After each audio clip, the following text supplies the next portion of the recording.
How is everybody today? Good? Everybody doing good? That's good.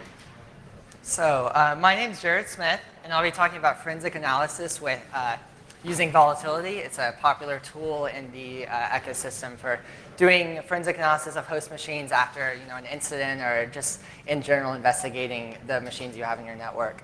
And I'm from Oak Ridge National Laboratory. I'm a research scientist there, and we'll go ahead and get started. Let's see. Oh, it's on. So we'll set this up here. Just imagine you've been compromised. It happens. It probably will happen to you if it hasn't already. And we talked about all kinds of state-of-the-art monitoring tools and endpoint security agents, all those kinds of things. Well, those are all great, but in the case that you actually do get compromised, there's a few things you have to do. So if this happens and it turns out that, again, your logs are inconclusive, your dashboards are inconsistent, and there's freaking a ton of alerts that are coming in, which, who knows, with all this stuff we connect now, that often happens. Then what do you do at that point? So in this case, we would call our incident response team or contract one if you don't have one. I mean, I was actually kind of surprised that there was so much IR stuff we talked about here. A lot of the other people I've spoken to at dev conferences come from huge companies, and they don't even, half the time, they don't know what XSS is. So I was like, okay, this is really good to see this kind of this community, and I guess I should expect that speaking here. So call your incident response team and use memory forensics, and that's what we're going to talk about today. So my name is Jared. I'm a security researcher and project lead at Oak Ridge National Laboratory. The name might be a little familiar. We, along with Los Alamos, are the ones that developed the atomic bomb back in the 40s. And now we're the nation's largest DOE lab where we do nuclear security, particle physics, environmental science, supercomputing. We have the world's second fastest supercomputer, as well as the world's first 3D printed car was done there. And then within all of that, there's our cybersecurity group. And we have about 50 people with a machine learning team, a malware host network forensics team, and a signal RF, like radio analysis team. So we're kind of small in there out of a lab of 5,000 people, but we do some pretty cool stuff. I'm a CS PhD student at VolSec, which is the University of Tennessee Computer Security Lab. I actually just graduated with my bachelor's in December, so I'm happy to be done. And then was hired by Oak Ridge National Lab as research staff after being there for about 2 years before that. And I used to do pen testing and security engineering at Cisco as well. There's a group in Knoxville that does all kinds of pen testing, and we would be responsible for all of the internal product security. And that was a lot of fun, but definitely a different perspective than doing hands-on research, building products, and doing defense at the lab. And then we also have a tech council in Knoxville where it's kind of growing to be a city somewhat like Austin, like Nashville, but a long way to go. And part of that is just volunteering to help build out the community and the meetups and all those things. So we're going to talk about memory forensics. And specifically in memory forensics, when we're talking about this, we're talking about, at least in the case that I consider it, is examining a host memory, so in this case RAM, for anomalous data. And that anomalous data could be anything from processes that are out of the normal, or net flows, all those kinds of things. And a lot of the stuff that people do in the industry is, again, network traffic and net flow. So network forensics. And specifically, when we talk about memory forensics, we're thinking about the memory on the state of the machine. So there's lots of data there, and I'll soon show you all of that. So why not something else? In the case of memory forensics, there's reasons why you would use it over not just looking at logs. But one, you can get things like logs out of doing this by taking a full dump of your machine. And again, when you take all these logs, it's hard to get absolutely everything. So you might miss stuff. Nothing is really perfect. Endpoint security agents, as advanced as they say they are, probably don't capture the whole machine. When you take an entire memory dump of a machine, you have literally everything that was going on at that particular point in time. And then manual inspection by humans is often needed for very complex incidents. So there are tools now that will automatically verify some vulnerability in your web app or your network or something and point it out to you. But in the case of larger breaches where someone compromises a user and pivots through your network, you might not even know they're there. And when you do find the indicators of that, you need to go check out all the machines that they could have latched onto. And AI really doesn't solve everything. So as much as we want to say that we do deep learning and statistical analysis and all those things, people still need to get in the loop and actually look at the raw data that's coming off machines. So there's a bunch of tools to actually do this. So there's one called Autopsy, and then SleuthKit is part of it, or is with that as well. So that you'll see that when people talk about file carving and pulling files out of machines. So if you delete a Word document on your computer, then it could still actually be left there by the person that had deleted it, and you can see that using Autopsy by just hooking a memory dump into it. Volatility, which we'll talk about today, is a memory forensics framework. So given a memory image of your machine, you can pull out all kinds of data about it. Recall is Google's product, or it's Google's tool based on Volatility, and it forked off a few years ago to do things like live memory analysis and automatic detection of the type of OS it is, other things like that. So we're going to talk about Volatility, but pretty much everything you can do with that, you can do with Recall and more. But I like starting with the beginning. And then GRR, or GRR, is Google's wrapper around Recall, where it's basically a system that lets you keep track of all of your hosts in your network by using an agent that will actually just look at different states or pieces of the state on your machine using Recall. And they put this all into a nice dashboard and using Angular and a few other things and give it to you at an IP address in your network. So with this volatility, according to the docs, it's a volatile memory extraction utility framework. It's a lot there. Just all it really does is just takes a memory image of your machine, whether it's Windows, Mac, Linux, Raspberry Pi, or virtual machine, really anything, and it will tell you information about it. So it takes a memory dump and it extracts system state, and that state is literally everything you can think of. Not only are you getting things like files that were active at the time or references to those on the machine and network information, but you're getting syscalls that are recently called, you're getting kernel modules, you're getting DLLs in the case of Windows, you're getting console sessions that are open, you're getting absolutely every part of the machine that was going on at that time. So the architecture, it's written in Python, so it's cross-platform. You can run it on Mac, Linux, Windows. It's very straightforward, easy to use. It represents memory images as layers of objects. So basically using Python objects, it starts off with like a file address space is what it's called. And then from there, it goes down to a virtual memory address space, and it builds on top of that. And by doing that, you can treat an image that comes from a VM the same way as you treat an image that comes from a raw host. So it abstracts all of that away from you and makes it very simple to work with. And it is a plugin-based architecture for the core analysis. So all of those things I mentioned before, all of those, like process info, registry info, all of that, those are just plugins that are part of it. It's still part of the same framework. You don't have to download and install them. But that makes it great because if you want to write your own, you can just integrate it with their API. It's very straightforward to do. So the dependencies, again, it's Python 2.7 right now. It kind of sucks that it's not Python 3, but it still works. It's great. It's covered under all the security releases. Imaging software, there's something called PMM Acquisition Suite, which is by Recall. And that's what I use. It's really straightforward. You can download it, and it's just an executable on any of your machines. And you just run it. It gives you a file, typically looks like a .raw file. But there's more advanced file formats, one particularly called AFF4, which is just a more advanced version of that raw file that gives you pointers into different parts of the memory. And then you can download it at their website, and the source code is all open source. It's great, and again, there's a huge community around it. So how do you actually use this? And this is where we're going to get into the nitty-gritty of what volatility is and how it works. So first, you have to get a memory image from a target machine. So you can see here that we're using the PMM Acquisition Suite. So all we did was call the executable and pass it the name of a file we want to dump out. And then it just goes there. And I think on my VM, that happened about 2 or 3 seconds. And that was on a VM as well. So it's very quick for the amount of processing it's actually doing. And on top of that, you have to keep in mind that it actually images a file as big as your RAM is. So if you have a 2 gig RAM machine, then it's going to be 2 gigs. If you have a 16 gig machine, it's going to be 16 gigs. So it can get very intensive if you want to store all of this data, and there's a lot of trade-offs in how you do that. But it is possible to actually just take images of tons of machines and store them, assuming you have the space. And then from there, once you have that dump image, you can take it, and so here we have volatility. It's literally just an executable. And you can ask, hey, volatility, what is this image? Where does it come from? What's it look like? You can see here that it has a notion of profiles. So volatility will look and tell you, hey, I think this is Windows 7 with this service pack, or I think it's OS X Sierra, or I think it's Linux with this kernel version, whatever. And it is with Linux, it's more or less agnostic of what distribution it is, as long as it's, it'd be different if it was BSD versus, the core Linux like Ubuntu. But it does a good job of picking out what those profiles are. And I told you about the file layers right here. We have the layer 2, which is the file address space, and you can see it points to the memory image. And then on top of that, it puts a page memory layer on top of it, and that actually gives you into the actual layout of the machine.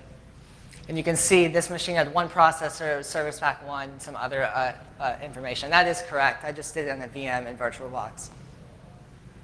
So then this is right here. It actually gets that information about the machine by looking at the kernel debug headers. And so here it tries and looks for that in memory, and it dumps out, hey, I think this is Windows Service Pack 1. It's the major and minor version, or I think it could be Windows, Windows Service Pack 1 x86. That one's just a different version. Or I think it could be Service Pack 0. And typically, you'll run this command, you'll run it with image info and get the profile you think it is and try it with a few of them. The bad thing about Volatility compared to Recall is it actually needs a profile to run. It needs to know what it's pulling from. But with Recall, they built some stuff on top of it where it will automatically find that for you, or at least it does a good job. So starting off, so what are the things we can do with it? The first and I guess most fundamental feature of Volatility is that we can just list processes.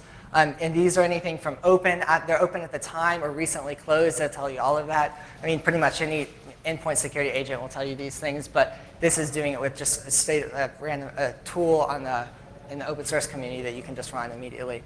And you can see here all of the Windows processes. So we have the kernel, we have the services.exe, all things you'd see on Windows. And again, it can run on stuff like Linux and Mac, but since malware is still primarily distributed to Windows, it's a good example just to look at that stuff. And we actually can zoom in here, and at the time when I was running this machine, you'll see this a few times, when I was running the imager, this is the actual name of that right there, I was also running PowerShell as well to run the imager. So it even pulls out what it's looking at the time it's imaging.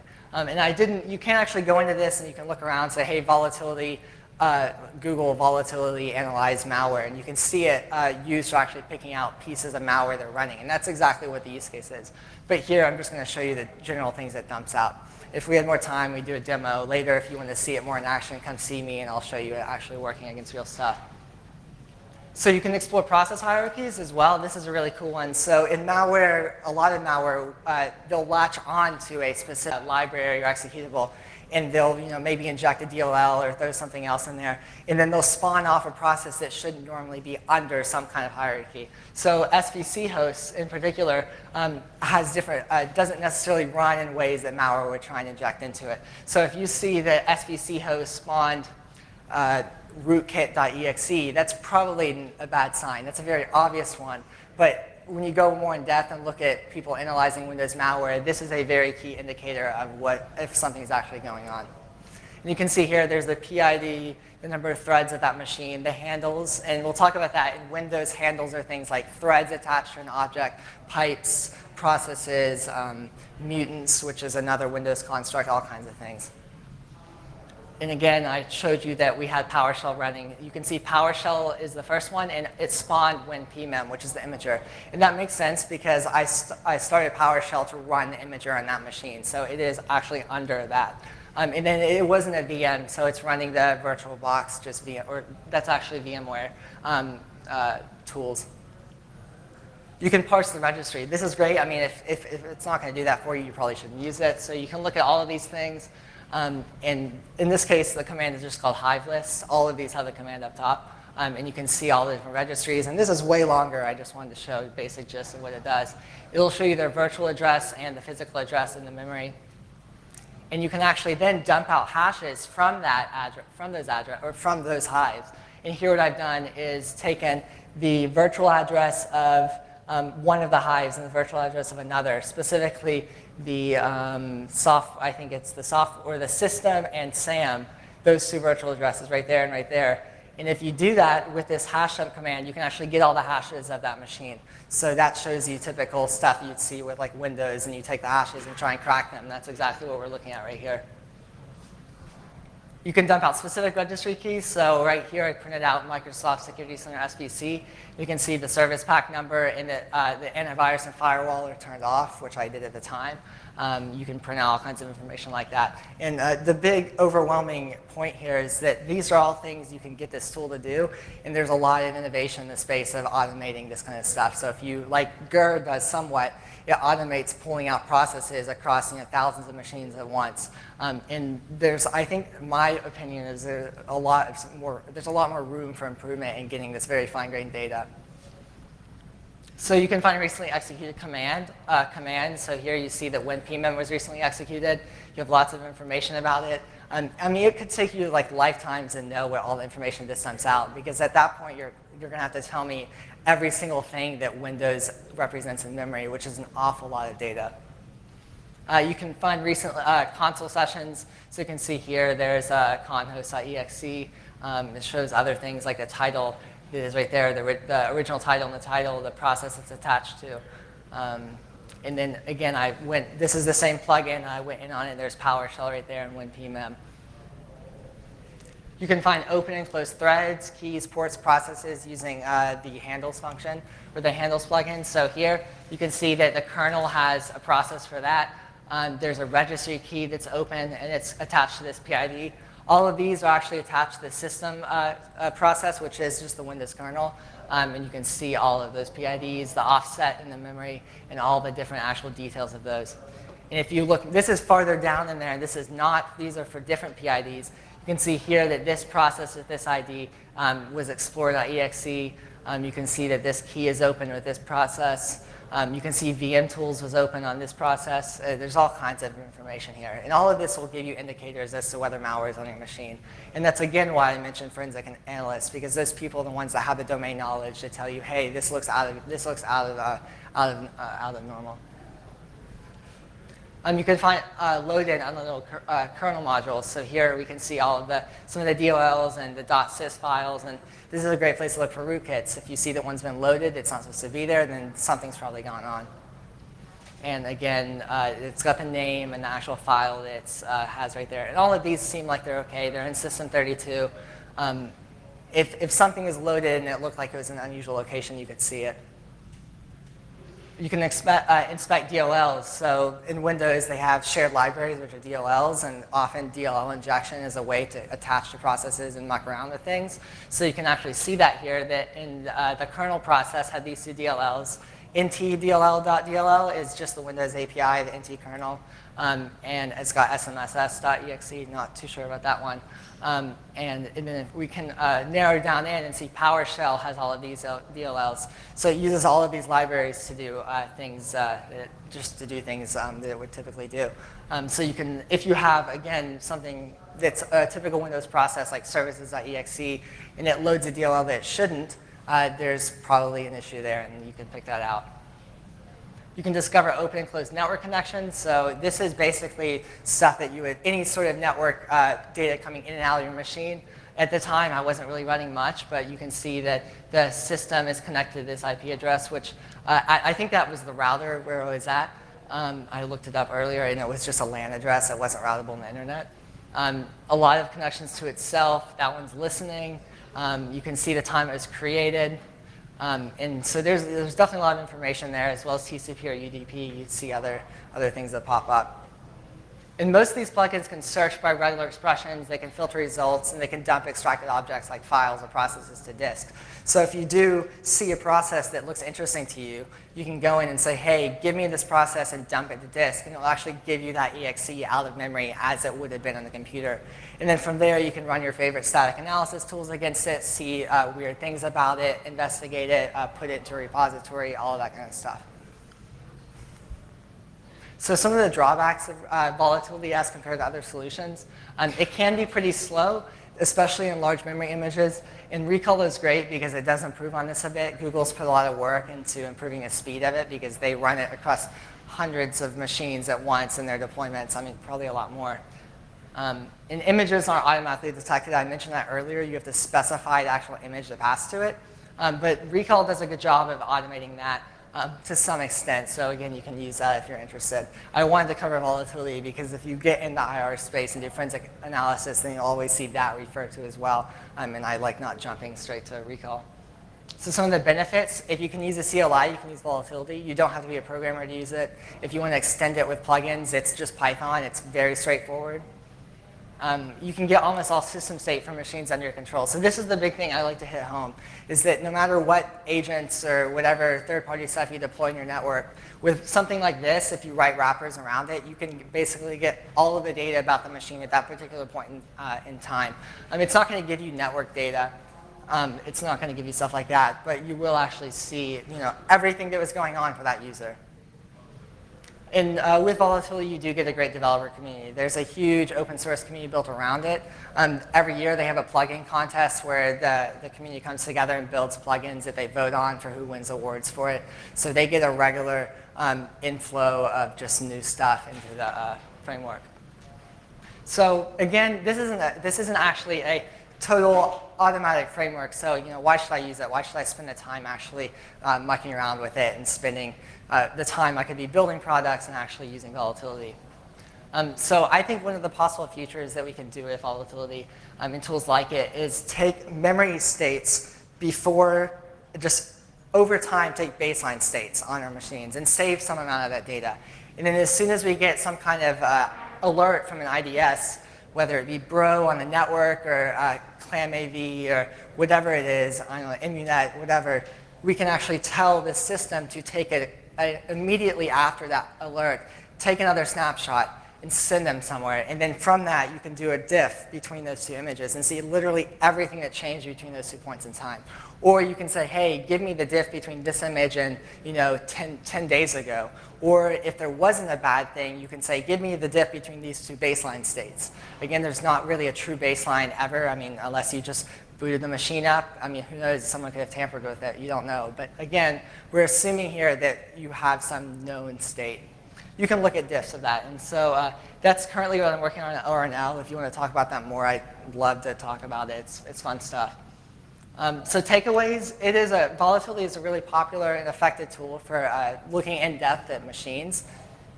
It's highly versatile, and you can analyze pretty much everything with it, from your users' Windows machines or Macs.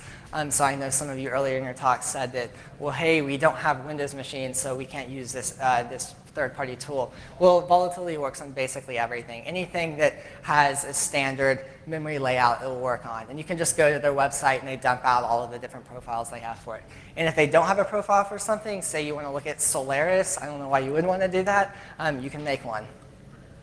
And the future is unknown, but I do believe that focusing on forensic analysis and incident response, tooling in that area will help us in the future as more attacks come through. I think there's a lot of work, obviously, in the prevention and detection phases, but if we build more tooling into this phase afterwards, it makes the jobs easier of those people that have to protect our networks.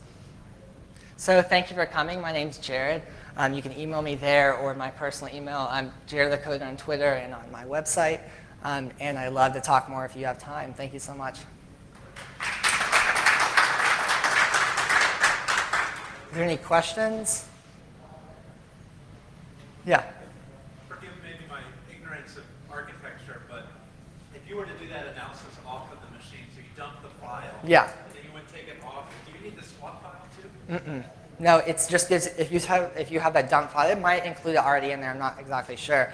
But those screenshots are me running on my Mac, and the actual image was taken on a Windows 7 machine. So in some of the work we're doing at the lab, we just basically deploy the agent across a lot of Windows machines and send the image over the network every period of time, and then we look at the states there. That's pretty cool. Yes? It can be used to protect against spear phishing, for example. So Office 365 does use defamation tactics and use, I wouldn't say exactly what they use, but they use something very similar.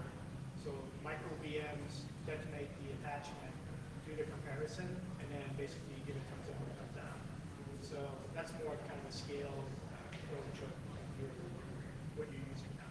Yeah, exactly. So yeah, that is a thing. And so some of the stuff we're looking at as well is if someone wants to deploy a system that looks at all these states, I think the deployment of a system that does that is going to be very specific to the group that's using it. So, a graphic design team that had a system that looked at a bunch of memory images is going to need their own deployment as opposed to the security team. Because if the security team starts running Photoshop, that's probably out of the normal for them to be running that.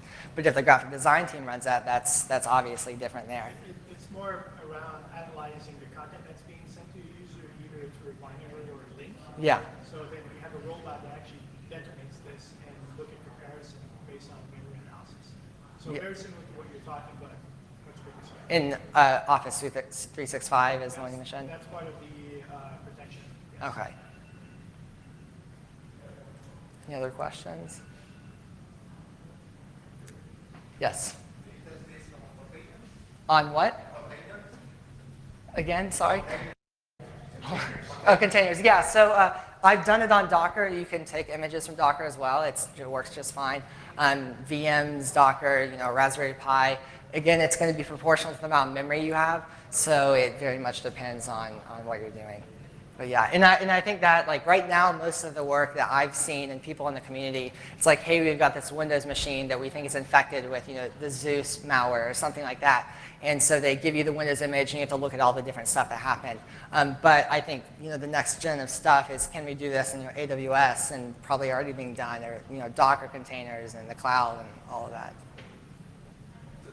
Does the agent have a way to stream that memory dump back directly over the network on these small devices like a Raspberry Pi? There might not be as much storage space as there is memory. Yeah, so the current way that there'd be a few ways of doing that. So I think the most straightforward way is if you're writing an image out the file on the machine, what if you just send it over NFS? And as Volatility is writing, it's writing over the network. So that's a good way to do it. And I agree totally. If you've got a user's machine and they only have 100 gigs of space, you don't want to put, if you take images every 5 minutes, you're going to fill it up in an hour.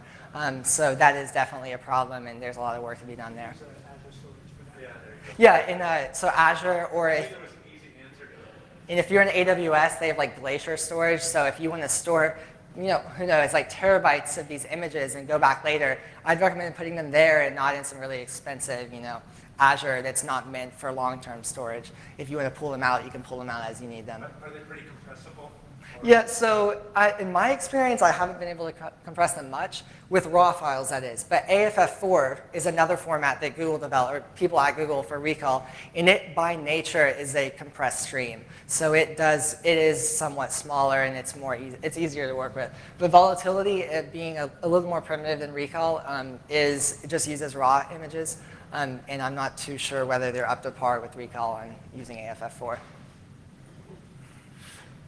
And again, I'm pretty sure you can modify, if you want to make your own memory format. I'm sure Microsoft or Google, if they're going to do this, they probably have done, they might want to put work into making their own format to write out the disk. They have different requirements than those of us that have a deployment of 100 people. Any other questions? Okay, thank you so much.